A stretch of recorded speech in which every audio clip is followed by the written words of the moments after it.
A bitter lesson about misplaced trust weighed on his mind, reminding him of a past encounter that had left him to suffer the consequences alone. The memory strengthened his conviction in the one thing he could never bring himself to believe. Specifically, he distrusted any girl who offered him the slightest bit of kindness. This was the world of Yuta Tono, a high school student with a well-known reputation for cynicism. He shot a resentful glare at a crowd of girls as they hurried past, their attention fixed on someone else entirely. It was a familiar scene. He had been used as a stepping stone time and again by girls who only wanted to get closer to his popular older brother. After being exploited so many times, Yuta had made a firm vow to never place his trust in a girl again. Just then, the very girl from that painful memory materialized before him with a simple greeting. He saw her as just another one of them, no different from the rest. He attempted to dismiss her with a mumbled reply, but she wouldn't give up and repeated her own greeting. His patience wore thin and finally broke, yet she calmly stated that she just hadn't been able to hear him. Feeling trapped and flustered, he finally yelled a proper good morning right at her. In return, she offered a peaceful smile, completely untroubled by his angry reaction. Yuta stormed away, berating himself internally for losing his cool because of her. A single look back in her direction made his heart pound, a reaction that baffled him. He knew her as Isumi Hujyu, a classmate who had been seeking him out often. His deepest suspicions were confirmed when he overheard that she was considered a perfect partner for his brother. She suddenly moved in too close, and her question caused him to blurt out an answer in his confusion. The entire intense exchange had started with her asking what type of bread he liked. He watched her depart, completely bewildered by her peculiar behavior. Her friend then slyly suggested she check the cafeteria, since they would likely have his favorite bread. Later in class, Yuta found himself clutching that very melon bread. He was totally rattled by her ability to influence him. During gym, a friend nudged him, asking what he thought of Isumi's looks while she played basketball. His friends raved about her mysterious allure and excellent grades, but Yuta was unmoved. His skepticism felt warranted as he saw her demonstrate a profound lack of athletic ability. Despite her clumsy efforts, her friends cheered her on, but she could barely manage the ball. She confidently called for a pass and attempted an impossible shot that sailed far wide of the hoop. Yuta stared, dumbfounded, wondering if she could do anything successfully. And yet, after this spectacular failure, Isumi beamed with pride, leaving Yuta more baffled than ever. As Yuta cringed with secondhand embarrassment, he noticed Isumi glance back with a subtle, knowing expression. His friends immediately called him out for staring, a charge he furiously tried to deny. From the court, Isumi turned with a faint blush and a small smile of triumph. The whole situation threw Yuta into complete mental chaos, which shocked his friends. They confirmed his fears, insisting she was undeniably looking straight at him. As they turned to go, Isumi's gaze followed, her attention locked on their group. Later, at the end of the school day, Yuta was still tormented by his failure to grasp her motives. He realized that for all her strange actions, she had never once mentioned his brother. A dangerous thought crept into his mind. He imagined a possibility where she might genuinely like him. Reality came crashing back when he saw her fawning over someone else with the other girls. The object of their adoration was his older brother, Rei,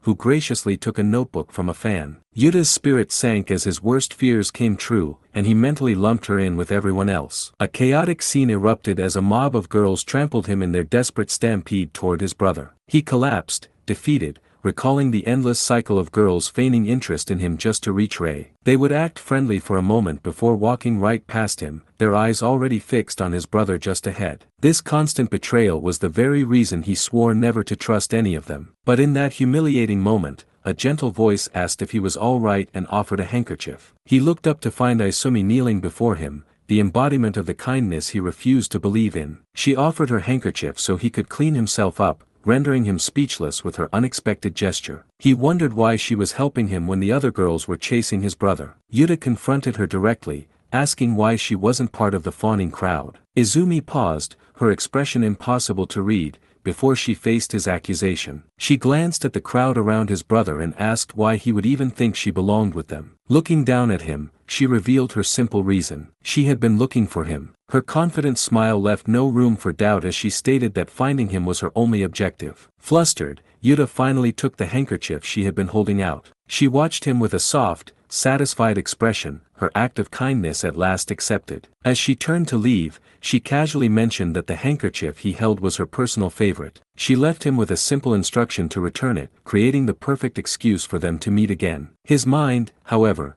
remained fixed on a single cynical thought. She had to be after his brother. The mere idea that she could genuinely like him sent his thoughts spiraling into denial. He clutched his head, flustered, swearing he would never be tricked again. Meanwhile, Isumi cheerfully rejoined her friend, who immediately commented on her triumphant mood. The scene changes to a different day, with Isumi suddenly asking for his zodiac sign. He remembered her frequent approaches lately, convinced it was all a scheme to get closer to his brother. Another memory surfaced of her cornering him at his locker just to force a greeting out of him. Back in the present, he grudgingly gave her an answer. He braced himself for a bizarre reaction, but she just thoughtfully repeated his answer as other students listened to their strange conversation. In a shocking move, she suddenly grabbed his tie and pulled him aggressively forward. Yuta recoiled in shock, demanding to know why she had yanked on his uniform. Just as quickly, she calmly handed the tie back, leaving him utterly baffled by her unpredictable nature. Her friend Urara then appeared, cheerfully announcing that blue was the lucky color for Virgos that day. Izumi coolly explained that she removed his tie because its dark green color was supposedly unlucky. Yuta was left speechless as the two girls presented their horoscope-based reasoning as a perfectly normal explanation. Clutching the tie, he readied himself to shatter her strange belief system with a dose of his own reality. He watched them walk away, resigning himself to the fact that he would never figure her out.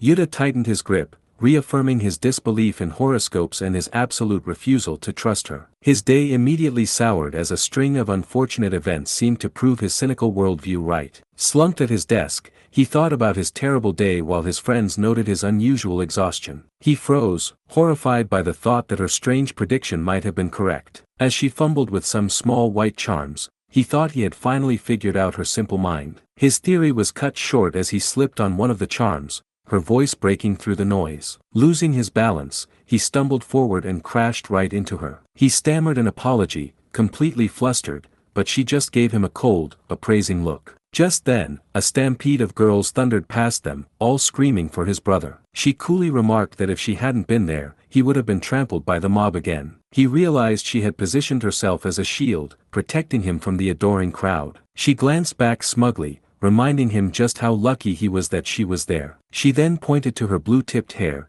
declaring it his real lucky color and completely shattering his composure. Yuta lost his temper entirely, demanding to know what was wrong with her twisted logic. The scene cuts to his brother Rei, effortlessly charming a crowd of adoring fans. In the hallway, two girls gossiped about Rei's younger brother attending their school. Yuta overheard them plotting to use him, which reaffirmed his deep-seated hatred for this dynamic. Back in the classroom, Isumi's friend excitedly noted Yuta's return. He walked with heavy steps, his mind on a loop, repeating that he could never trust girls. His gaze fell on Isumi, the one girl he distrusted above all others. He immediately confronted her, pointing out she had taken his seat. She calmly scooted to the edge of the chair, offering him the other half in a ridiculous motion. He concluded that even her bizarre classroom behavior was just part of a larger plan to get closer to his brother. His focus was shattered as Isumi leaned in, peering at his journal with unsettling curiosity. Her friend Urara suddenly appeared, gleefully announcing a surprise math quiz. Yuta was caught completely unprepared, realizing he was about to face a test he hadn't studied for. He could only stare in stunned silence as Isumi and Urara seemed untroubled by the impending academic disaster. The results came in, and Yuta glared at his abysmal score, which earned him a mandatory makeup test. His friends teased him without mercy, blaming his failure on being distracted by Isumi before the quiz. They laughed while comparing their high scores to his, rubbing salt in his academic wound. While his friends left for a fun evening, Yuta was stuck with the grim task of studying all night. Deciding home was full of distractions, he went to the school library for some serious work. As he settled in, he was completely unaware that his brother Rei was watching him from the floor above. Yuta struggled with a math problem until a notebook with the solution suddenly appeared next to him. He was startled to find Isumi leaning over his shoulder, calmly showing him his mistake. As she walked away, she casually asked if he was studying hard, leaving him speechless and covering his mouth. His mind raced, completely baffled about why his popular, mysterious classmate was in the library. He watched her browse the shelves, surprised she wasn't at some trendy social spot. He had imagined her at a fancy cafe, taking pictures for social media. To his horror, she pulled up a chair and sat down at the table right next to him. He stared at her, dumbfounded, but she just gave him a blank look while holding a book. Yuta was horrified to see she was reading a light novel with a title that perfectly mirrored his own paranoid thoughts. He demanded to know why she sat next to him, but she coolly said she thought he needed help. She leaned over,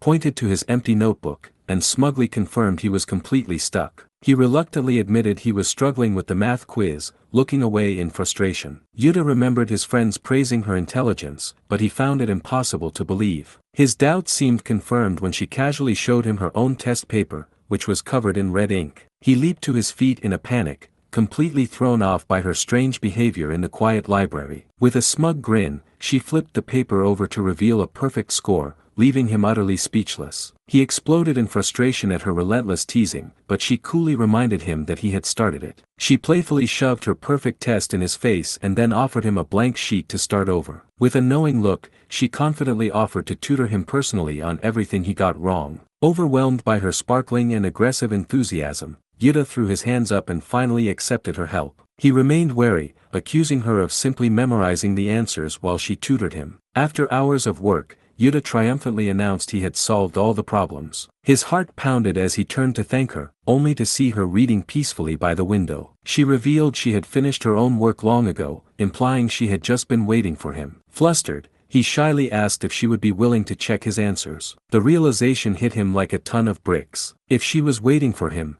perhaps she actually liked him. She slid her chair right next to his, closing the distance between them to look at his work. Leaning in close, she confirmed his answer was correct with a soft, knowing smile. Her proximity and validation sent his heart into a frantic rhythm. Yuta's brain completely short-circuited, leaving Izumi to stare at his confused breakdown. Izumi suddenly announced her mom was home and left, leaving Yuta completely frozen in her wake. Thanks to her, he aced the makeup test the next day, much to the shock of his friend. The story flashes back to Yuta's first year of high school, showing him at a local supermarket. He was on a shopping trip, browsed the produce for dinner ingredients. Yuta grimaced at the price of cabbage, lamenting how expensive vegetables had become. He settled on carrots, wistfully thinking that some items were a luxury he couldn't afford. As he turned, he nearly collided with Isumi, who was also looking at vegetables. He stared in utter shock, completely baffled as to why she was at his local grocery store. She calmly asked if he was also shopping,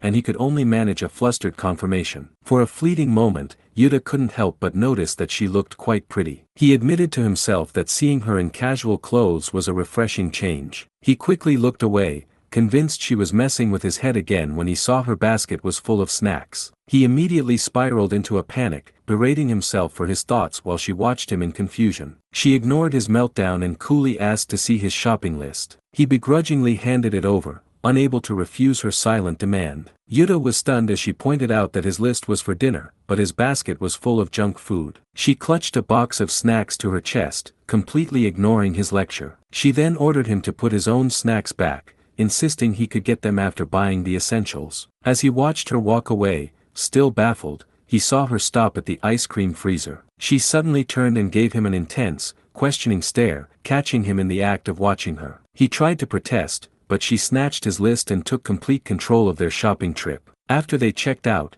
she cheerfully thanked him for his help, leaving him utterly exhausted. She gave him a casual wave goodbye, leaving him to process the bizarre encounter alone. His mood immediately soured as he stood in the aisle, annoyed at himself for getting roped in. Just then, a familiar neighborhood auntie approached him with a mischievous look. Before he could escape, she interrupted his gloomy thoughts by asking about the girl he was with. The auntie's teasing question about whether Isumi was his girlfriend sent him into a blushing panic. He vehemently denied it, stammering that they were merely classmates, but she looked unconvinced. She explained she had assumed they were on a date because they seemed to be having so much fun. The comment made him pause, as he realized that despite her antics, he had never actually seen her laugh. He cynically imagined the only person she would ever truly smile for was his brother. His mind flashed back to the countless times he had overheard girls admitting they were only using him. Leaving the store, he felt a small victory, reaffirming his vow to never be deceived again. His resolve was immediately tested when he spotted Isumi standing outside in the pouring rain. A memory of her past kindness flashed in his mind, but he tried to dismiss it. He attempted to walk away,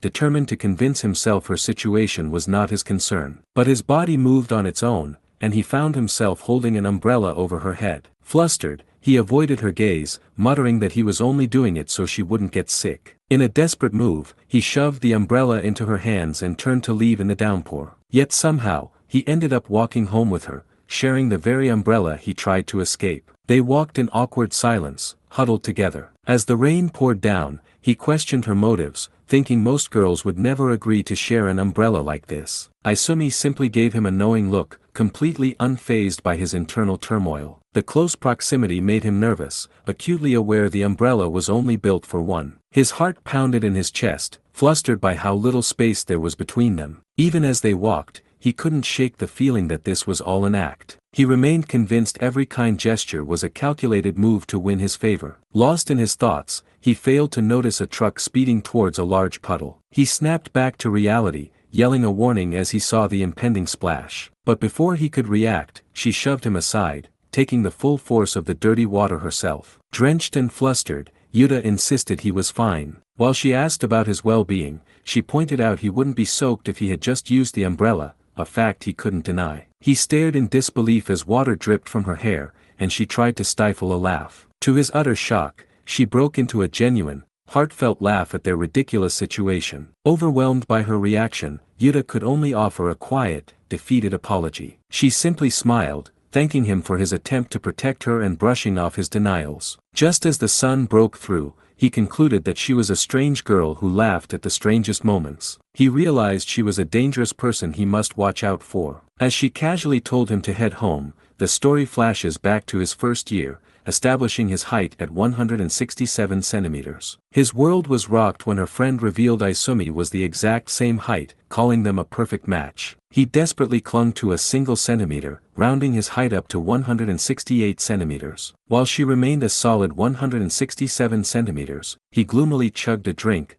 ignoring his friend's concerned chatter. He spotted Yumi at a vending machine, already the center of attention as other students praised her looks. The crowd swooned over her troubled expression, but Yuta was just parched and irritated by her indecisiveness. Even his own friends got involved, one calling out impatiently while the other simply admired her. After all that drama, it turned out she was just 10 yen short, and an exasperated Yuta bought the drink for her. The story then introduces the root of his problems, his older brother, Rei Tono, a man of legendary good looks. His presence was so dazzling that girls fainted in his wake, and roses were said to magically bloom behind him. He left a trail of falling rose petals, a sight Yuta watched with silent resentment. His friends pondered if Rei was an urban legend, but Yuta silently seethed, rejecting any possibility of being like him. It was time for a classroom seat change, a small event that could drastically alter a student's daily life. For Yuta, this meant the person he was most cautious of, Isumi Huju,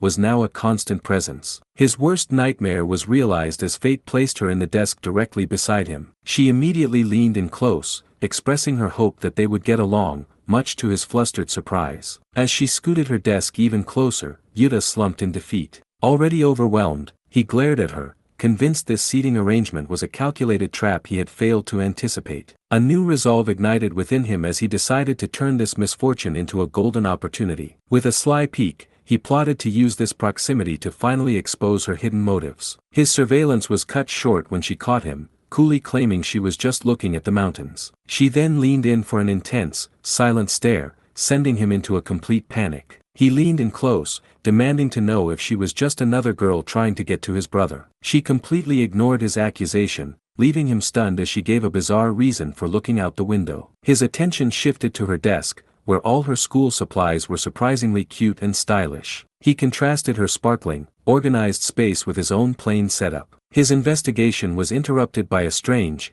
grumpy-faced keychain on her pencil case. She proudly introduced it as a popular character, asking his opinion on its cuteness. With a smug look, she held up the grumpy keychain and declared that it resembled him. The comparison sent him flying out of his seat as he furiously rejected the notion. Their classmates watched the chaotic exchange, remarking that the two of them looked like they were having fun. Yuta collapsed onto his desk, exhausted, realizing his surveillance attempt was a complete failure. Yuta cautiously peeked at her, completely unable to decipher her thoughts. He recalled how every student who sat next to him in the past had a hidden agenda, inevitably pestering him for information about his popular older brother. Despite sitting so close, he felt an astronomical distance between them. His surveillance was cut short when she turned to him, now wearing glasses. Yuta was completely stunned by this sudden change in her appearance. He awkwardly asked about her eyesight, and she explained she needed glasses for the back of the room. He realized her previous excuse about the mountains was a lie. A classmate asked if Yuta could see, and he smugly confirmed he had perfect vision. He proudly explained his good eyesight came from being an outdoorsy kid, a fact that seemed to impress her. He connected her bad eyesight to her lie just as the teacher prepared to call on someone. His train of thought was shattered when the teacher suddenly called his name. Yuta broke into a cold sweat, realizing he had no idea what the question was. Isumi whispered a single cryptic word, leaving him confused. He stared at her, desperately trying to decide if her hint was a trap or genuine help. His mind flashed with images of her and his brother, fueling his paranoia. With a determined clench of his fist, he made a split-second decision. He reluctantly stood and gave the answer she provided, bracing for the outcome. The teacher beamed, enthusiastically confirming his answer was correct. Yuta collapsed into his chair, shocked that she had actually helped him. He leaned over, whispering a flustered thank you. She responded with a smug smile, clearly enjoying his reaction. Her confident gaze sent a wave of heat across his face, leaving him rattled. He watched her happily twirl her pencils, baffled by how much she seemed to be enjoying his turmoil. Deciding to trust her just this once, he asked why she didn't just switch seats. She leaned in close, her proximity catching him off guard as he waited for her answer. With a serene smile, she simply stated that she liked her current seat. Her cryptic response left him more confused than ever. Just as the bell rang, she suddenly raised her hand, catching his attention. She pointed to the seating chart, questioning the arrangement of the last row. Her friend offered to switch, but Isumi calmly refused, her gaze fixed on the chart. Meanwhile, Yuta's friends enviously offered to trade places with him. He furiously rejected their offer, calling them out for trying to take his lucky spot. Izumi turned with a sparkling, triumphant smile, clearly satisfied. She later told her friend that with her glasses, the back row was no problem. Yuta slumped over his desk, completely drained, while she happily hummed beside him. The next day, she showed off a new hairstyle, turning to him for his opinion. She quickly changed it, presenting another style for his review. Not satisfied, she tried a third look, again demanding feedback. A flustered Yuta finally snapped, asking why she always needed his approval. He observed that Isumi got a uniquely happy expression whenever she opened her pencil case. His paranoia kicked in as he peeked over, suspecting a picture of his brother was hidden inside. A closer look revealed it was lined with the same grumpy character from her keychain. He was baffled to see her getting excited over the simple pattern. The scene shifts as a classmate notes that Isumi's friend Urara isn't fawning over his brother. Another student asked Urara why, but she casually brushed it off. Urara struck a dramatic pose, proudly declaring her self-love outweighed any interest in him. Izumi praised her friend's confidence, a trait that Yuta and his friends found oddly calming. Later on a bus, Urara enthusiastically suggested a game of cards. While others eagerly agreed, Yuta remained engrossed in his book. Urara suddenly turned, asking if he was joining and pulling him into the group. He internally protested, furious at being roped in without consent. Before he could object, the cards were already being shuffled. The class was on an outdoor trip meant to strengthen their bonds. He flashed back to his friend Takamiya enthusiastically putting him and Isumi in the same group. A sense of unease washed over him as he assessed his chaotic group. He overheard other girls gossiping about his brother, deciding his current group was the lesser evil. On top of everything, he was stuck with Isumi, the person he was most wary of. His friends revealed the card game was to decide roles for making curry. Later, lost in a daze, he tried to snap back to reality as his friend called his name. The rules were simple. 3 people cook, 2 gather firewood, and the card game winner chooses. His friend whispered a dire warning, having heard from a senior that firewood duty was brutal. A fire ignited in Yuta's eyes as he vowed to win, unaware his friends found his desperation amusing. As the bus sped toward their destination, Yuta's resolve hardened. Losing was not an option. The group arrived at the campsite and began to gather for cooking. To his dismay, Yuta found himself on firewood duty, glaring at Izumi, who was inexplicably there with him. A flashback revealed his defeat, trying desperately to win while Isumi calmly outplayed him. She coolly explained their fate. The bottom 2 players got stuck with firewood, and he was dead last. The losing duo and their friend trudged up a steep slope, hauling heavy wood. Despite his annoyance,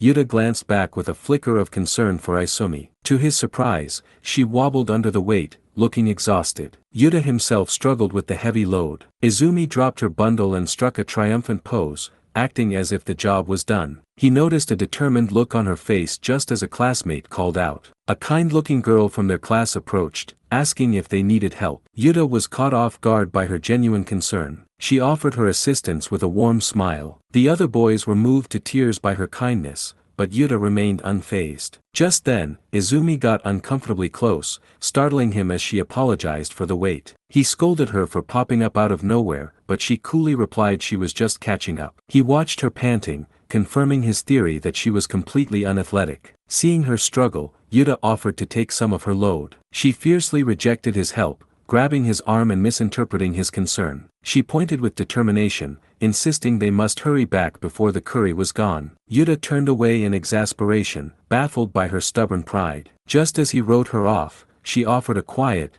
blushing thank you. She then called him a nice guy, a compliment he immediately and furiously denied. Their bickering stopped as they stared in horror at the dark, bubbling sludge in the pot. The rest of their group proudly presented the culinary nightmare they had dubbed curry. Yuta's stomach dropped as he spotted the secret ingredients: chocolate, honey, and yogurt. He recoiled in disgust, the foul taste sending him into shock. Taking control, he bravely tasted the sludge while Isumi nervously ate bread, avoiding the pot. Yuta immediately transformed into a commander, ordering his clueless friends to salvage their meal. As his team scrambled, Isumi watched him with keen interest, tasting a sample of his work. Her friend whispered, questioning if Yuta knew his way around a kitchen. One of his friends overheard, confirming Yuta was surprisingly experienced. The friend revealed Yuta even made his own bento, a fact that piqued Isumi's interest. His sudden competence drew a crowd as other girls flocked over. Thanks to his efforts, a plate of perfect-looking curry was finally ready. The entire group celebrated. Moved to tears by the delicious flavor, the group showered him with praise. Yuta tried to act cool but was secretly pleased he had saved the day. He nervously glanced over,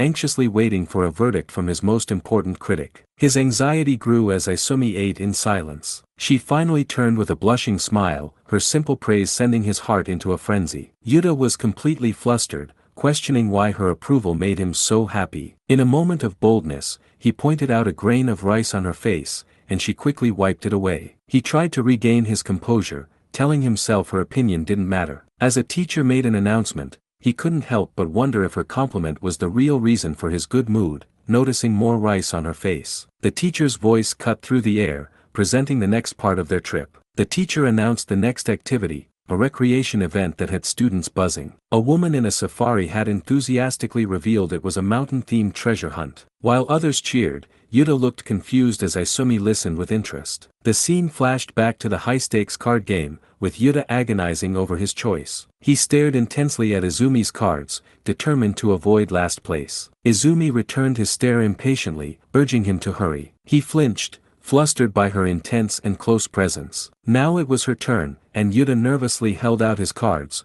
one of which was the Joker. He subtly tried to shift them, hoping to trick her. A wave of relief washed over him as she picked a different card. His friends watched in amusement as he tried to manipulate the game. Convinced Yumi held the Joker, he decided to risk it all and take a card from his friend. But just as he moved, his friend snatched a card from Isumi's hand. The sudden grab left her momentarily stunned. Yuta erupted in frustration, accusing her of cheating while trying to wrestle the card away. In a chaotic scramble, he triumphantly yanked a card from her, celebrating his win. He beamed, certain he had avoided the Joker. But as he flipped it, his victory turned to ash. He held the Joker. Isumi gave a smug, knowing smile as Yuta realized he was played from the start. The guide's voice cut through his defeat, announcing the treasure hunt. As it began, his friends got hyped about the million-yen prize. Yuta remained skeptical, doubting the prize was real. Urara excitedly spotted a clue and rallied the group. He watched them run off, then noticed Isumi wasn't with them. To his surprise,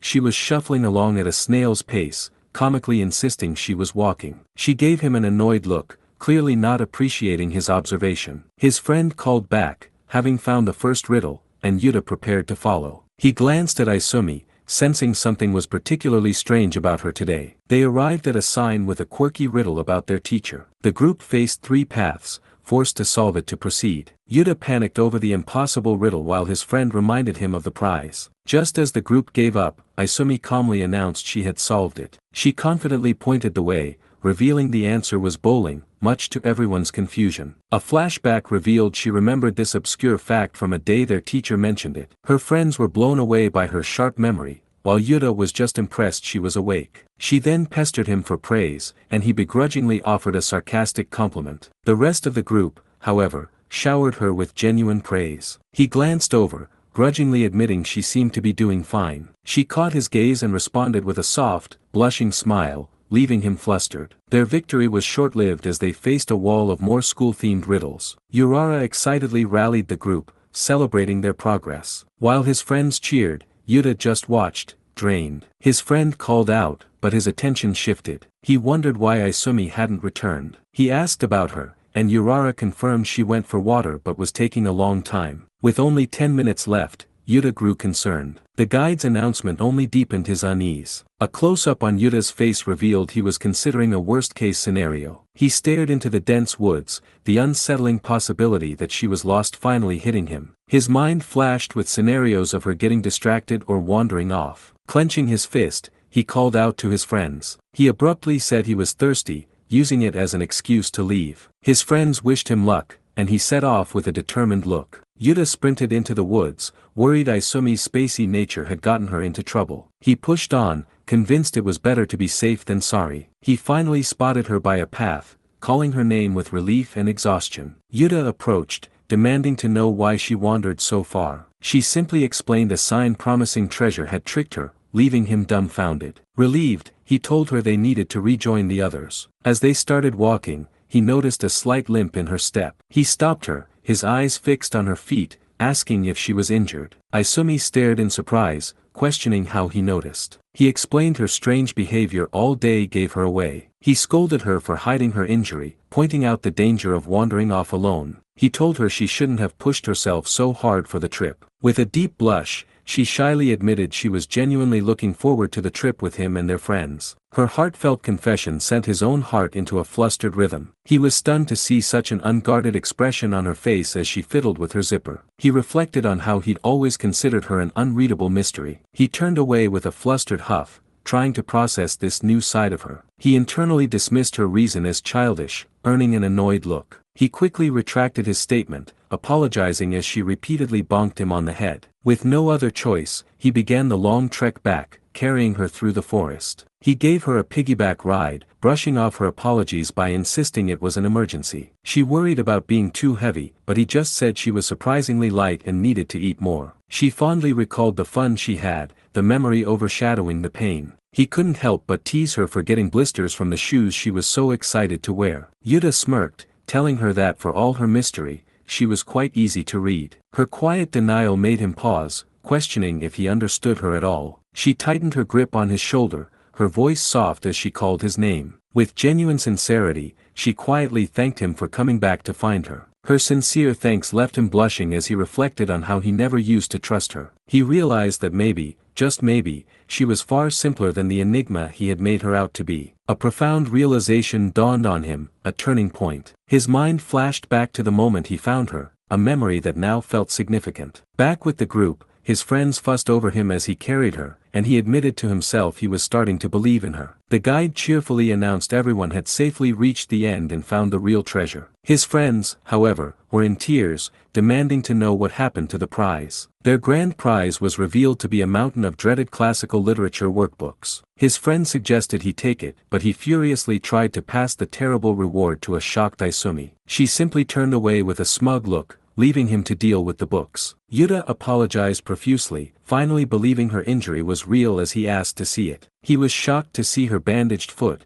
questioning why she had kept it hidden. She ignored his concern, instead giving him a smug look and calling his name mysteriously. Izumi praised his sharp observation skills, but Yuta was too flustered to appreciate it. A flashback revealed her excitement was from a mountain of snacks she bought for the trip. She's seen struggling to pack them, determined to bring enough for everyone. With great effort, she finally closed the overstuffed bag. Back on the bus home, she sighed in disappointment, admitting she never got to share them. Yuta overheard her quiet lament, his expression softening. He was suddenly jolted from his sleep on the bus. He woke to find Isumi presenting him with an armful of snacks as a thank you. The next day at school, a cheerful greeting introduced a new student, Hagawa. Hagawa turned with a radiant smile, her perfect appearance captivating the hallway. Nearby, a student struggled with a box, prompting her and her friend to notice. A boy offered to help, and she accepted with polite surprise. From a distance, students gushed over her, calling her the flawless beauty. Her sweet demeanor vanished as she suddenly whirled around, telling them to stop. She stepped in to shield Yuta's brother,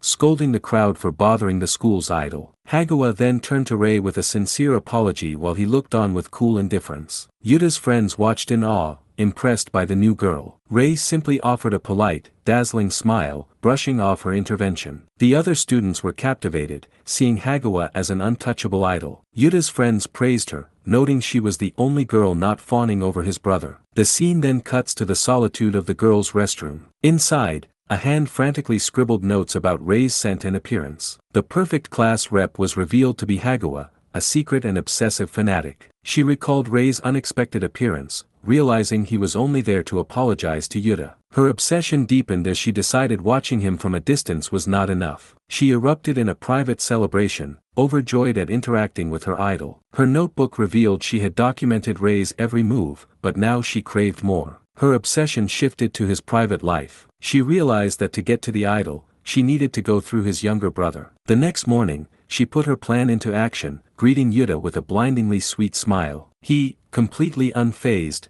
barely acknowledged her. In her mind, however, she was a predator ready to extract every detail about Rei. She fumbled for an excuse to talk, nervously commenting on the weather. Changing tactics, she asked about their homework. She quickly offered to let him copy, a classic move. Yuta gave her a suspicious glance, sensing something was off. She forced a smile while hiding, silently fuming at his indifference. Alone in the restroom, her facade shattered as she raged over her bruised ego. She burst out of a stall, startling a classmate as she fumed. She recalled seeing him with Isumi, baffled that her plan to charm the supposedly easy target failed. A sinister smirk spread across her face as she concocted a new strategy. Her attention zeroed in on Izumi, identifying her as a rival for Rei's affection. She observed them talking, noting how close they had become. Izumi pointed out Yuta's homemade bento, creating the perfect opening for an eavesdropper. Hagawa practically drooled at the chance to listen in. She eagerly jumped into their conversation, trying to belittle his bento. She leaned in, feigning interest in their food preferences while secretly plotting. Isumi simply turned to Yuta and gave his bento a one-word review. Nice. Hagawa was utterly floored by the anticlimactic response. She fumed at Isumi's lack of follow-up, faking a dropped chopstick to hide her irritation. Leaning over Izumi's desk, she demanded to know why she'd ask about the bento with no ulterior motive. Izumi calmly held her chopsticks, internally noting that learning about Yuta was useless. Frustrated, Hagawa turned her interrogation on Yuta, demanding his favorite foods. Hagawa got uncomfortably close to Izumi, her intense gaze searching for an answer. Izumi simply gave a sly, blushing smile, suggesting they were both the same. Her cryptic comment left Yuta and Hagawa completely baffled. Yuta clutched his bento protectively, convinced Isumi was after his lunch. Meanwhile, Hagawa slumped in defeat, realizing her interrogation yielded nothing. She fumed, having learned more about the bickering pair than her true target. Her mind drifted to a fantasy where the dazzling Rei showed her gentle concern. Clutching her secret notebook, she blushed, reaffirming her obsession. With renewed determination, she vowed her next attempt would be a success. In her paranoid mind,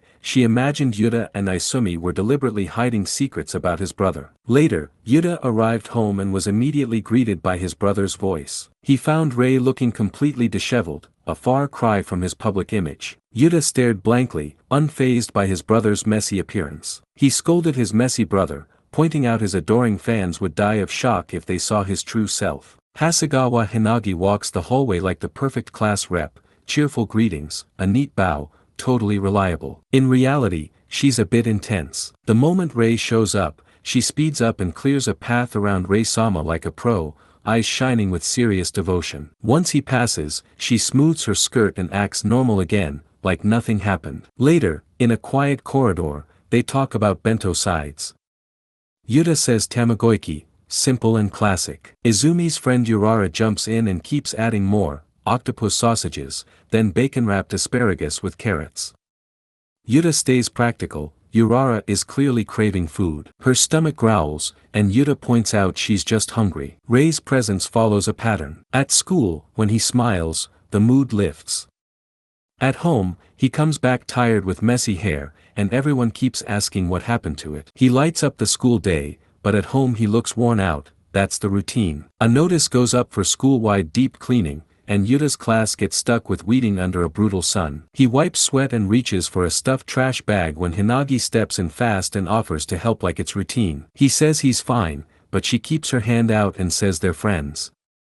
The word throws him for a second, and the bag suddenly feels lighter in his grip. After cleaning, the classroom settles down. Yuta's friends poke in and say Hasegawa-chan seems really nice. He zones out, still trying to figure out what she's aiming for. Hinagi passes by humming, clearly pleased. She quietly celebrates that they're friends, then later slumps at her desk, puffing her cheek from exhaustion. The bell rings, classmates say their goodbyes, and she stares at her notebook, annoyed. Even after all that, she didn't get a single detail about Rei-sama. So this friendship route is going to take longer. She resets her focus and starts Operation Friendship, using the last attempt as a reference. She pats her blazer pockets like always. On days like this, when she's tired, she usually takes a quick smell of a certain keepsake to perk up. She reaches into her inner pocket, and freezes. Her eyes widen, sweat gathers, and her mood crashes. It's gone. Hinagi tears through her desk, tossing notebooks and pencil cases as panic rises. She always keeps that item close, it shouldn't be missing. Her usual pocket check finds only the lining. Then it hits her, the thin paper bookmark with a pressed sakura petal and a ribbon, her treasured Rei-sama keepsake. She remembers holding it at home to steady herself, and now the pocket is empty. In her head, she begs Rei for forgiveness while imagining his cool disappointment. Without the bookmark, her mood crashes hard. Down the hall, Yuta's friends nudge him and say he's mellowed lately. He's confused, so they list examples, the piggyback for Izumi and how he helped during camp. One friend even pretends to be moved. Yuta snaps back that the piggyback was because she said she couldn't walk, so there was no choice. Another friend jokes that maybe his fear of girls is healed. Yuta stops, plants his feet, and says clearly that he still doesn't trust girls at all. He adds that something like that doesn't heal so easily, then stomps off while his buddies follow, saying at least he said what he needed to. Hinagi's bangs droop like a storm is hanging over her. Yuta's friends close in on both sides and ask if something happened, and she admits she dropped something and can't find it. They ask what kind of thing, and she says it's a bookmark, and just saying it makes her tense up. The guys jump into hero mode and say count on us three, and before Yuta can push back, they grab him by the shoulders and draft him into the search. He tries to brush it off with a flat "don't drag me into this," but the teams are already splitting up like it's a field drill. On the quiet rooftop, the wind takes the heat off. Hinagi comes over, still pink with embarrassment, and thanks Yuta for helping her look. She laughs at herself and smooths her ribbon to steady her breathing. He looks up and goes completely speechless for a second, then gives the smallest acknowledgement, and that alone steadies her smile for the first time since she lost it. Yuta switches to business mode and says they should find it fast so he can head home. Hinagi huffs at how blunt he is, but the worry doesn't leave her face. She checks her Rei-sama special observation spot, the fence corner she quietly claimed, and still finds nothing. She says it's a really important bookmark. He softens and asks what it looks like. She explains it has a sakura petal pressed inside, and she says it like she's sharing a small secret. He connects the dots and says that this is why she's been edging closer lately, and he mutters that it figures, with his old sore spot showing again. Hinagi jerks upright, flustered, waving her hands and saying that's not the reason at all, but the wind swallows her protest as he turns away behind the tired armor he's worn for years. He says it's fine over his shoulder and adds that he's used to it. Yuta asks how she even got something from his brother when Rei almost never gives gifts. Hinagi, still flustered, explains that a cherry blossom petal landed on her head, Rei casually plucked it off, and she later pressed it into a bookmark. Yuta fires back with a dry line and says so Rei gave it to you, then mutters that she's obsessed. The jab lands, and Hinagi tells him to shut up and, with her voice shaking, says that back then Rei-sama was the only one who showed her kindness. Tears rise as she admits plainly that she loves him. Embarrassed for letting that slip, she apologizes for dragging Yuta into the search and says she'll keep looking on her own. As she turns away, Rei quietly notices from nearby and watches her with a thoughtful look while she steels herself to continue searching. Yuta stands alone on the rooftop with his jaw set and says whatever, it's not like he owes her anything. He pushes through the door, it clacks shut, and he leans against the fence letting out a long breath, but he can't shake Hinagi's teary confession that she loves him. Down below, the search keeps going without him. Hinagi checks the classroom on her knees and tells the teacher it isn't there either. Yuta's friends notice he's already left. Outside, the team canvasses the grounds and one of the boys says it doesn't look like it's there either. He adds that the only other place Hasegawa-chan went today was the weed-pulling spot, so they sweep it anyway while the wind hisses over the dirt. Hinagi forces a shaky smile and says she just made it on her own on the spur of the moment anyway. Metal rattles nearby as she straightens and bows, and she tells them they're right and apologizes for the trouble, saying she'll be fine on her own now. She hugs her arms to herself and turns back toward the path with that brittle politeness that says she doesn't want to cause anyone problems, and she keeps walking and keeps looking. She turns a corner and freezes. Yuta is half buried in the garbage shed with sleeves rolled up, sorting through bags. She calls his name in shock and asks why he's digging through the trash. He glances back and says he thought it might be in here. She flutters and says he doesn't have to go that far, then looks down as guilt pricks and starts to say she was using him to get information. He doesn't even pause his search and just answers still, steady and firm like a hand on a doorframe. From inside the shed, he adds what actually matters and says it's something important to her. That lands, Hinagi's eyes widen, and for a moment the campus noise fades out. A few steps away, Yuta's friend fills in the rest and says Yuta has been used by girls chasing Rei-sama since they were kids, and that's why he doesn't trust women. Hinagi lets out a small, aching breath and watches Yuta's back as he keeps rifling through the bags, doing exactly what he said he would, looking, because it's important to her. Hinagi replays her own mindset and admits to herself she came in thinking she would get information out of him, then winces and asks herself if that's exactly what she was doing. Nearby, Yuta's friend keeps talking while Yuta digs and says that when someone's in trouble, Yuta can't help but lend a hand, that he's like a walking oxymoron and it's no wonder people take advantage of him, and that he's just a really kind guy. The words land, and Hinagi's eyes soften as she watches Yuta sift through trash without a single complaint. A beat later, Yuta freezes and says got it, then pulls out a slim sealed slip. He says there it is. The others hurry over and say this has got to be it. He wipes his hands, steps out into the open, and holds the find between them.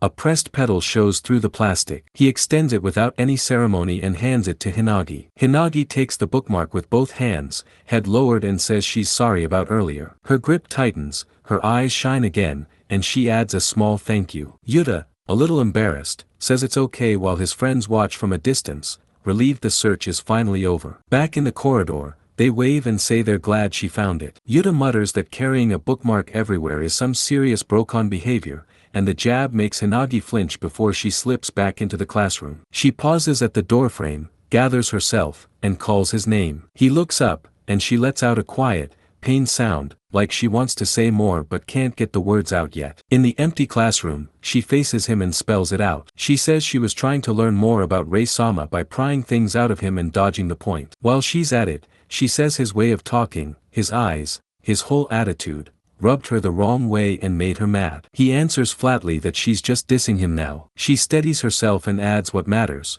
she won't do any more of that. Then she bows and says she's sorry. When she lifts her head, the edge in her voice is gone and a small, honest smile slips out. She tells him he's actually kind of a good guy. The words land cleanly between them, brighter than the afternoon light across the desks. She takes a breath and says the lesson is clear. If she really loves Rei-sama, she needs to find things out herself instead of squeezing it out of someone else. She straightens with a spark in her eyes and says they should be friends for real this time. Yuta answers immediately and says that's a no from him. He's shaking with flustered refusal and says he still doesn't trust her, not even a little. Later in the hall, she laughs it off and tosses him a sideways compliment, saying he should show that kind side more often because it might even make him popular with girls, maybe not at Rei-sama levels, but still. He bristles and asks why she has to diss him every 5 seconds. He tries to shrug it off, then the old bitterness slips out and he says it doesn't matter because girls just use him anyway, like she did. Hinagi snaps back that she already told him she isn't doing that anymore. Their friends up ahead call out and ask if they're heading home too,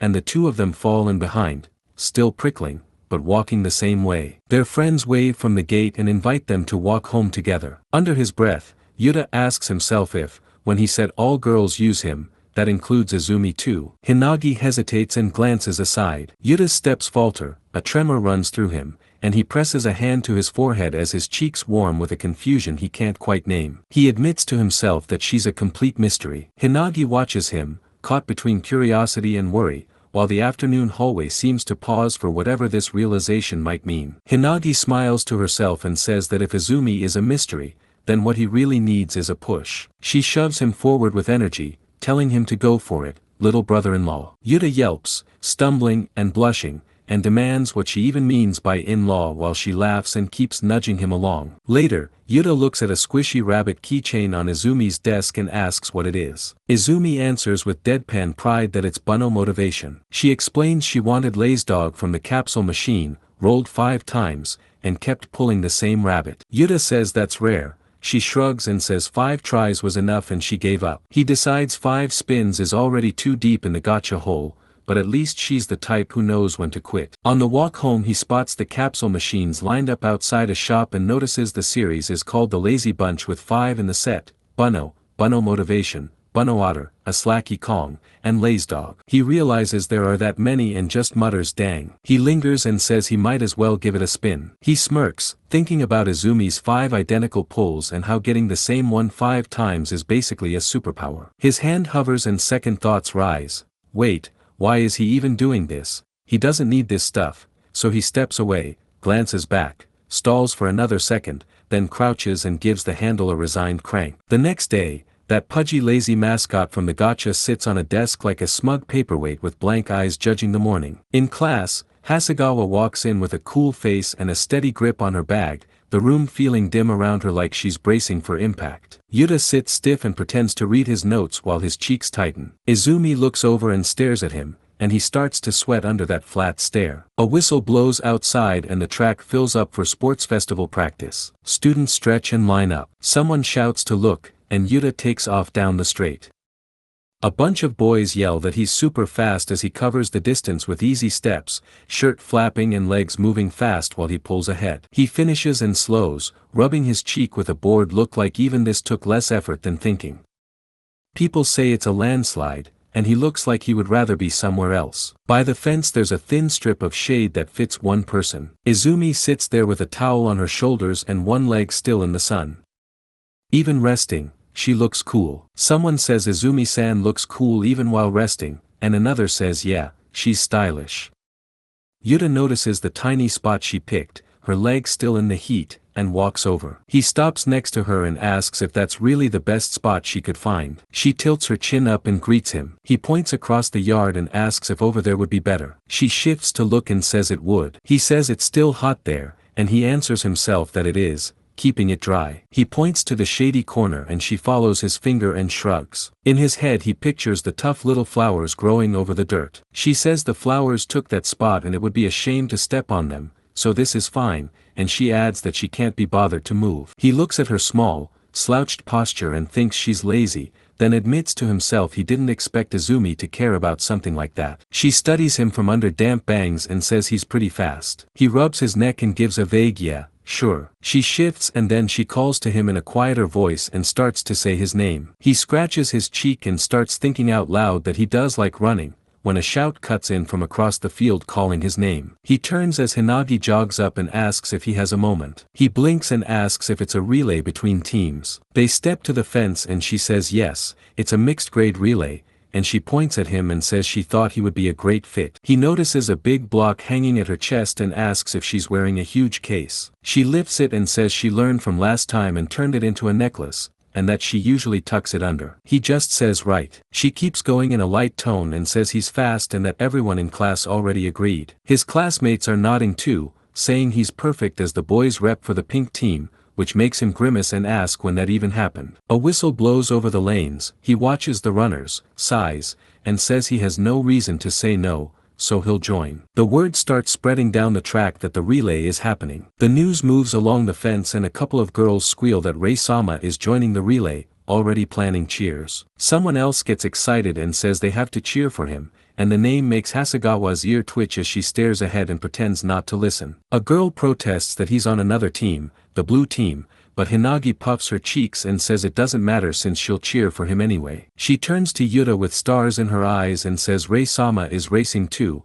so if he joins it would be a sibling showdown. Yuta drops a flat no. He turns on his heel and says he's not interested. Hinagi is stunned and grabs the fence as he walks away. From somewhere off to the side, a dramatic wail calls him little bro-in-law and begs for help. He keeps going under the trees while the field noise fades. Inside, the hallway buzzes with chatter and rumors as Yuta slips past. Outside, the school bell rings and practice continues without him. He walks down the hall with his bag low and his thoughts heavy and thinks he did it again and wonders why he always does this. He lets out a rough breath, and in his head the scene cuts to the track with two boys breaking the tape, one always a step ahead. He thinks his only rival has always been his big brother. He remembers panting at the finish with his cheeks hot from effort and pride. He lets out a muffled breath while his brother laughs beside him with hair stuck to his forehead and says Yuta was fast and it was a close one. Yuta bites down on the sting and says through clenched teeth that he will win for sure next time. Memories roll by one after another. His big brother seems perfect and can do anything. He sees himself as plain and average with nothing that stands out. His brother plays the recorder clean while Yuta huffs that he isn't there yet. His brother aces crafts and shows him how to do it while Yuta mutters okay. After every loss he throws out the same promise that next time for sure, but the gap never seems to get smaller. Somewhere off to the side, a voice cheers that Ray was amazing. The praise hits the question that has been building for years. He wonders when it started. On awards day in his memory, confetti falls around his brother while classmates crowd him and say he's the best at everything. Off to the side, Yuta stands with the number 2 flag and asks himself when he started giving up on being number 1. His hand tightens on the pole until the wood squeaks. His parents crouch to his height and pat his head. They tell him he gave it his all even against his big brother and say it's fine and they can try better next time. He stares ahead with hot cheeks and says flatly that he's good. Then he says he's done, like dropping the flag for good. He thinks about his brother's face in the present, flushed, kind, and impossible to beat, and says to himself there's no way he can win anyway, then calls it his worst habit. He walks down the corridor with his bag thumping and, even in the gloom, adds that maybe the only thing he can beat his brother at is everyday stuff, a small joke to himself. He turns the corner when someone calls out and he looks up. His brother is there, smiling, and he asks if Yuta is heading home, like none of it has ever been a race. Outside the entrance, his brother falls in beside him and asks if they should walk home together. Yuta looks up with a tight throat and says big bro, and his brother's eyes soften as he asks for old time's sake. Sunlight flashes on the windows, and the thought he keeps dodging jumps up. He wonders if he's scared he'll never be the best, then realizes that isn't it. Whispers from passing students prickle at the edge. Some ask if that's Ray-sama's little brother, and the real fear clicks into place. He's scared of being compared to his brother. He swallows and denies the offer, then shifts his feet and takes the first step back. He says sorry, he just remembered something he has to do, and tells his brother to go ahead without him, then turns and slips away with his shoes scuffing the tile while his brother blinks after him in confusion. He runs down a side path with his breath rough, the long white wing of the school beside him. His foot catches, he stumbles, and crashes into a cart of cleaning tools. Buckets and mops spill out, the cart rolls and then slams to a stop with a loud clatter that shakes the fence. He groans on impact. He wakes on his back with his shirt twisted and his tie crooked, staring up at the chain link in the sky. He asks himself what he's doing, says he's running away from everything, drags an arm over his eyes, and lets it drop. A shadow leans in with hair lit by the sun, her face upside down in his view, and she asks if he's okay. Izumi's cool eyes search his. He blinks at her, dazed, while the heat and noise fade until it's just her voice and his own breath finally starting to slow. His vision settles on her face and he wonders why Izumi is here, then worries if she saw all that. He croaks that he's kind of okay. She crouches next to him, calm as ever. She nods at the strip of ground under his back and says that spot feels good. Heat rushes to his ears as he realizes she saw him fall and he wants to sink into the pavement from embarrassment. She points to a scuff on the ground and says she tripped there the other day too. In his head, he sees a quick memory of her tumbling, then adds that it was so comfy she ended up liking it. He thinks it's ultra embarrassing and that she did the exact same thing, and it feels like he and his dignity roll in different directions. She dusts her skirt and says the sunlight is great here. Then she lowers herself and pats the spot beside him, and says the best part is. He turns his head and she's right there next to him in the sun, cheeks softly pink and smiling like she's found him exactly where she expected. He startles and his breath catches, and for a second they just look at each other, sharing the same warm patch of afternoon light. They sit by the open corridor and she tips her chin toward the far wall and says there's a small breeze from the fan over there. He tests the air and says she's right. She hugs her knees, eyes half closed, and says it feels nice. He looks out at the grounds and says they're practicing for the sports festival, then adds after a beat that it's nice. She perks up and says bread-eating race. He jolts and asks if she's serious and says you get to eat tons of bread, right, while he pictures her swimming through pastries. He coughs and says that's not how it works. She waves it off and says she lost at rock paper scissors, so she's doing the beanbag toss, and tells him to stay out of the bread-eating race. He sags and says right. Then she turns back and asks what he's doing, saying she's in the 100-meter dash and the pushball event, and asks what about him. He stalls and realizes she's actually asking what he wants to run. They sit shoulder to shoulder on the step and she nudges him and asks about the relay, saying everyone is saying he should be in it. He looks away and says he isn't that fast. The words come out small. He adds that his big brother will be there, so, and his hands bunch in his pants as he wonders why he's even telling this to Izumi. She tilts her head and asks why. He blinks and says huh. Her gaze stays steady and she asks why his brother being around makes it a no-go. They sit on the warm step, and he fumbles that he means, then trails off as the afternoon hums around them. She rests her arms on her knees and says she doesn't really get complicated stuff, but she keeps her tone even and steady. They face each other with their bags on either side. Izumi says, gentle but firm, that Yuta is still Yuta. He turns toward her, surprised at how easily she says it. His eyes slide away as he thinks, shoulders a bit hunched, and he says yeah, he guesses so, but, he can't meet her eyes. She watches quietly with her lashes lowered, her look steady and clear, and in his head he tags her as straightforward, like it keeps surprising him. He rubs the back of his neck and starts to say that if he runs, he'll get compared to his brother. The words fade as he looks back at her, unsure, the conflict playing while she waits, calm and patient beside him. His eyes drift to the edge of the yard and he points out a flower. The one that used to sit in the strip of shade now stands by the fence in the sun. Follows his gaze and asks if he means the one that was in the shade. He nods and says it got moved. They look at it together, the petals catching the light. She says someone was going to step on it sooner or later, and that when it gets a chance in the sun, its real colors show. He leans forward a bit and says it's actually pretty bright. They sit on the step and the wind lifts her hair as she smiles to the side and says she wonders if it will grow better here, then tells him that he will be fine too. She says he was shining when he was running. She straightens with her eyes bright and says Yuta is their best bet. The words feel as warm as the sun. She rocks back on her heels with her hands behind her like that's all she wanted to say, then takes a few light steps away. He watches, stunned and quiet, as the thought sinks in. He sees her settle again and tap the leaf, and the question tightens in his chest as he asks himself how she is so confident. He stands in the doorway's shade with his shoulders low and his eyes down. She looks out through the fence, calm and content, while he wonders why she doesn't just say he can't do it. His fingers curl with frustration. He starts to ask how he can, then looks up, and she glances back. Sunlight catches her eyes and the whole scene seems to lift. From just a few of her words, something inside him starts to shine. Farther off, she tilts her head at him while he stands a little straighter than before. He bursts into a run with his bag bouncing like the step launched him forward, classmates whipping their heads as the wind tugs his tie while his face crumples under a rush he can't hold back, and it feels like happiness spilling over, hot and dizzy. He only slows once he's past the building, breathing hard, thinking he feels strange and his chest is pounding like crazy. Then he looks back toward the courtyard with burning cheeks and tells himself Izumi probably didn't think twice about what she said and there wasn't any special meaning behind it,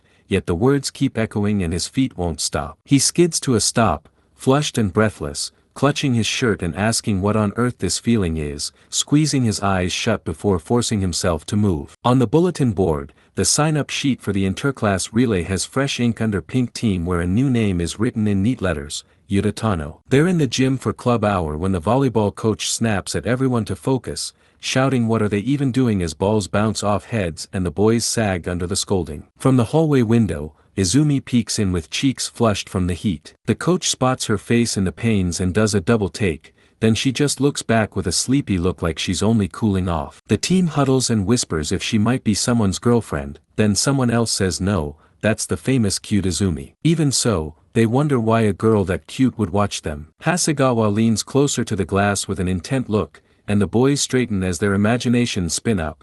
Maybe she likes someone on the team, a cheesy romance trailer starts playing in their heads about a secret crush. On the other side of the window, Yuta says she could just get a paper fan. She blinks up at him. Inside, puffed up by the misunderstanding, the team rallies all at once and says let's give it our all, and they shout together. Just by standing there and staring through the window, Izumi ends up boosting the whole volleyball team's morale. Homeroom buzzes as someone calls everyone to look, and the crowd parts to show Hinagi and Izumi walking in wearing long cheer squad coats. She says they just borrowed the outfits and throws an arm up, and the class goes whoa and tells them they look great. Fists go up and people say let's do our best at the sports festival today, and Yuta, halfway into his cheer shirt, looks over and gets caught. Izumi turns to him with a mischievous spark and tells him to check it out. She throws the coat open, shirt loose, sleeves rolled, the picture of easy cool. He tries to shrug it off and says so what, but his eyes flick up and down and his ears go pink, and his heartbeat gives him away. She plants a hand at her chin with the jacket flaring and looks smug. He stares and tries to speak, and even though he doesn't finish, the way he looks at her says enough. His friends jump in as soon as he wobbles and tease him for saying that to the beautiful Izumi-san right in front of him. He squirms and says he doesn't know. Another classmate jokes that she should cheer for him in the relay and says it would be perfect. His face turns red and he snaps for them to shut up because that's weird. Morning breaks over the campus with sports festival banners up. Because of what Izumi said, he decides to join the relay race, but ever since then, just seeing her makes his heart pound. In the crowd he steals a glance and admits she really did look good in that uniform earlier, and the announcer starts the opening ceremony while his pulse still won't settle. Izumi ties on a headband and turns, and a tiny heart sticker flashes at the corner of her eye. The breeze flicks her hair and his chest thumps like a drum, and he yanks his collar, spooked by his own pulse, and blurts what the heck. The first event, ball toss, kicks off and the teams roar. He hangs back at the edge and mutters that his event isn't until later and says he's bored while the crowd moves past. He wanders and spots a hooded mascot shuffling by, starts to call to Hinagi then gets a flat "don't touch me please" as the figure glides away. A line snakes around the corner to a cardboard cutout of his brother covered in sparkles and roses, a photo spot with Rei-sama where fans cling like ivy. He stares and asks himself what that even is, while Takamiya handles his own prep and leaves him drifting in the festival noise. On the field, the announcer says pink team is falling behind. Yuta scans the chaos, remembers Izumi is in this one, and spots her crouched by the basket with an armful of balls wobbling like a gremlin. He yells what is she doing right as she pops up and dumps the whole pile in at once. The basket wobbles and balls bounce off heads, and he shouts that's not how it works.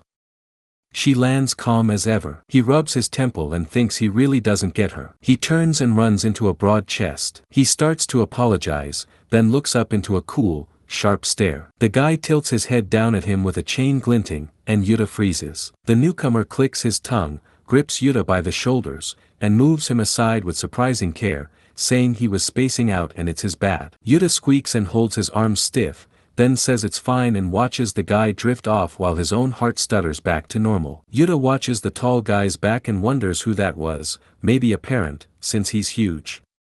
A hand waves into view and calls Yuta. He turns and sees his dad smiling behind glasses and his mom in a striped shirt, both holding little cheering fans with his and Reia's names. He asks if they came, and they say of course, why wouldn't they cheer for both their boys? They lean in and say they wanted to go see Rei too, but Yuta looks over to the crowd around his brother, flowers, squeals, a wall of people and they say it's a bit much to get through. Dad elbows mom and they get mushy, and Yuta mutters for them not to flirt here as his face heats up. Morning homeroom buzzes when mom pats his arm and says it's easier with him since he doesn't really have a crowd, and he goes blank wondering if that was a backhanded insult before someone calls Yuta from behind and he turns, half relieved and half exasperated, to see who it is.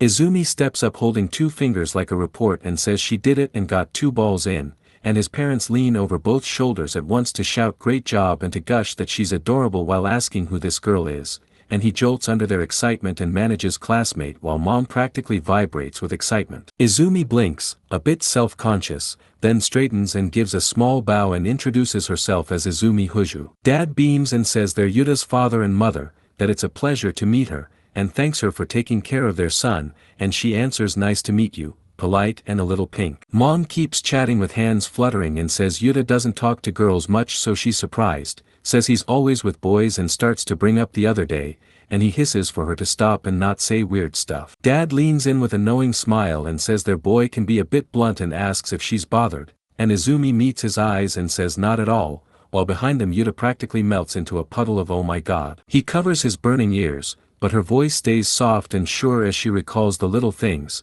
how he lent her an umbrella and showed up when she needed help, and she says she knows how kind Yuta really is. His parents watch, a little odd, and Mom says Izumi is such a sweet girl, elbowing Dad until he hums along, and as they drift off Mom adds that if she has time she should come over sometime, which makes Yuta blink, flustered by what that even implies. A hand lands on his shoulder and he stiffens, half turning with his heart jumping, and a beat later Mom and Dad beam and squeeze in for a photo, saying they'd be really happy if she stayed close friends with their son, and Izumi just says yeah while Yuta blinks, wondering what just happened, and his parents chirp that they'll be cheering so do his best, which makes him groan not to watch as his face burns. Izumi tilts her head and says his parents were nice. She turns to go and glances back with a small smile and says she'll be watching him too, and his heart thumps again while he stares after her and begs himself to stop letting his heart race. By the blue tents, an upperclassman greets Rhea and asks if he's anchoring the relay, and he nods with a towel around his neck and says that's right. The senpai smirks that he's pretty popular and that the younger brother is in it too, and Rhea hums in reply with his eyes on the board. Rhea's senpai says it's pretty bold for Yuta to face him head on, especially with Blue's big lead and Rhea's undefeated record, and Rhea's lips twitch as a memory flashes of Yuta bristling and declaring he'll win this time before Rhea admits he's pumped as hell. The senpai teases that he looks happy, and Rhea leans back, satisfied, saying it's the first time in ages his brother's actually been fired up for a competition. Watching the field, Rhea lets a small smile tug at his mouth and vows to try his best, then pauses, wondering why Yuta changed, since he used to sidestep competing, and thinking that if Yuta goes all out there's a real chance Rhea could lose, a thought that sharpens his eyes with excitement more than worry as he wonders what's gotten into Yuta. Meanwhile, Yuta is sitting with arms full of equipment as a distant call rushes toward him. He flinches and the stack bumps in his grip, then he steadies it and wonders what it is this time. Alright, that's a wrap for today. If you enjoyed the video, hit like. And if you're new here, sub before the algorithm forgets I exist. Drop your favorite moment in the comments, and I'll see you in the next one. Bye.